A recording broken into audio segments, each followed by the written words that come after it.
Good morning, guys. Hi, how's everybody doing this lovely Friday morning, getting ready for the weekend? Hi, my name is Crystal and welcome to my YouTube channel. Today, it feels milder and it's getting warmer and it's getting lighter in the morning. Therefore, I'm waking up more earlier. Alexa, what's the time, please? It's 7:38 a.m. Alexa, what's the date today? Today is Friday the 11th of March. And Alexa, the weather. In Rochester, it's 8 degrees Celsius with mostly cloudy skies. Today, you can expect showers, with a high of 12 degrees and a low of 7 degrees. Right, guys, so I'm at home in Rochester today.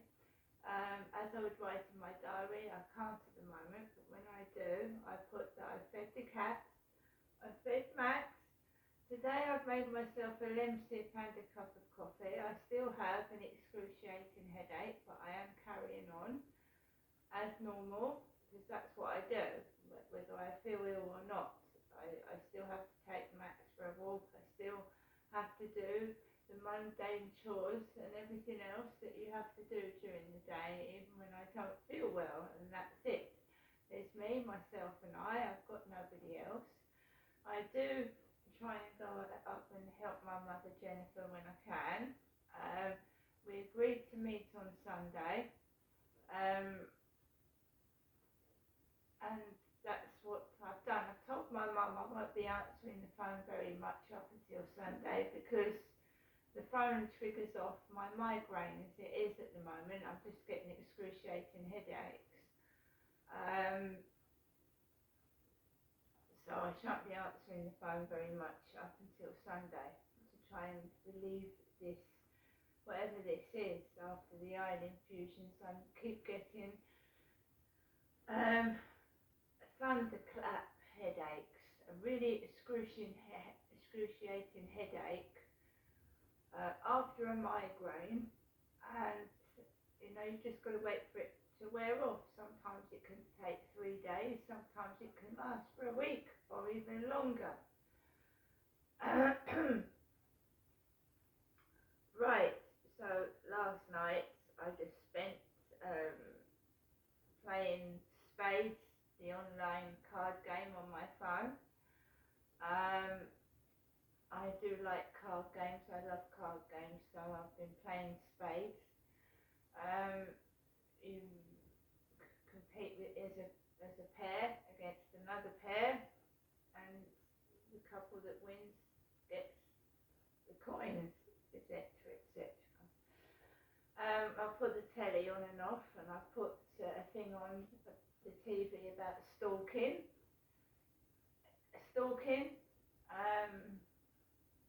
and that stalkers can go to prison for 10 years if there's, usually it's an ex-partner or someone you've let down, which I agree with that. It usually is somebody you've told you don't want to see them again and they start stalking you.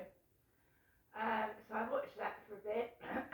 Last night I was up and down like a yo-yo trying to go to sleep. I get too hot, going through the change, the menopause, I got really, really hot. I was up and down like a yo-yo trying to get cool. And I had about 2 or 3 nightmares. When I was watching the stalking program on television, somebody had a blacked out voice, and you know how the voice talks. It's really scary, isn't it? It's a really changed voice, and I think that might have given me nightmares. I went to bed, I woke up 1:30, 3:00 with nightmares, jumping out of the bed and having a panic attack. Last night I was in a terrible state. I don't know whether that triggered something, watching that stalking program, but I had 2 nightmares last night, and I would have written all this down in the diary. Alexa, could you put LBC radio on, please? LBC London from Global Player. Thermobac rocket launcher in response. This as the Red Cross warns of widespread looting in the besieged city of Mariupol. and sources in Washington saying that it was President Joe Biden personally vetoing sending those Polish jets to Ukraine, which we spoke yesterday. Let's bring into the conversation Lieutenant General Ben Hodges, who's former Commanding General of the United States Army in Europe and former Commanding General of NATO's ally and land commander as recently as 2018, joins me now. Can we talk first, if we might, about the extraordinary resistance of the Ukrainian army and indeed almost like civilian militia? How much has that surprised you? How much do you imagine it might have surprised the Kremlin, Lieutenant General? Good morning. Hey, thank you very much. I've watched Ukrainian soldiers for the last 8 years, and the Ukrainian army today is so much better than what we saw in 2014. I've been inspired watching them. I think all of us have been inspired watching President Zelensky, members of the Rada, their parliament, who all have stayed in Kyiv. And just listening to the caller right before, Juliana, I mean, you can kind of hear it in their voice. They really are not just talking patriotism. I mean, they are all in. The Russians clearly failed to anticipate this. Most of the soldiers had been told that they were coming in to liberate them from Nazi leadership. So you clearly, as you know, the moral part of warfare is so much more important than the technology. As a senior commanding officer, presumably it's one thing to gain hostile territory, it's another one to hold it. That could be a hell of a challenge in the coming weeks or months. Yeah, you're exactly right. The Russians have a serious challenge here. First of all, let me say Ukraine is going to win. When the smoke clears, this is all said and done. Kyiv will not have been taken. In fact, I would bet that most of the major cities that are either now taken or encircled will also not be taken. You can see that the Russians are having a hard time holding on to Kherson. They still have not captured Mariupol or Kharkiv, which should have been the two easiest for them to take because of the location and proximity to their navy. But the Russians have made the decision to transition to attrition, which means you have to have endless time, endless ammunition, and endless manpower, and then they don't have any of those three. They're running out of time because of sanctions. They're running out of ammunition because none of us, including the U.S. Army, the British Army, has enough ammunition normally, and the consumption rate when you're fighting like they are now is way beyond what anybody would have anticipated, and they do have a serious.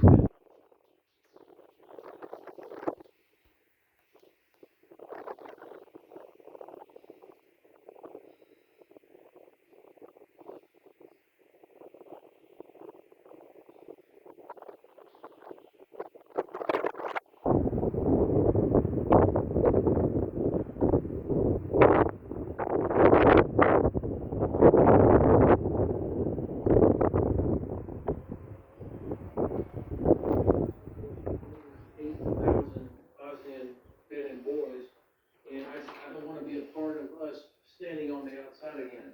However, the concerns about the implications of a no-fly zone, where you would have Royal Air Force, U.S. Air Force, Polish Air Force up in the air going head-to-head with the Russian Air Force, clearly we would blow them from the sky, but that's not the point. There would be implications about. Stop. It's all about the Russians and the Ukrainian war.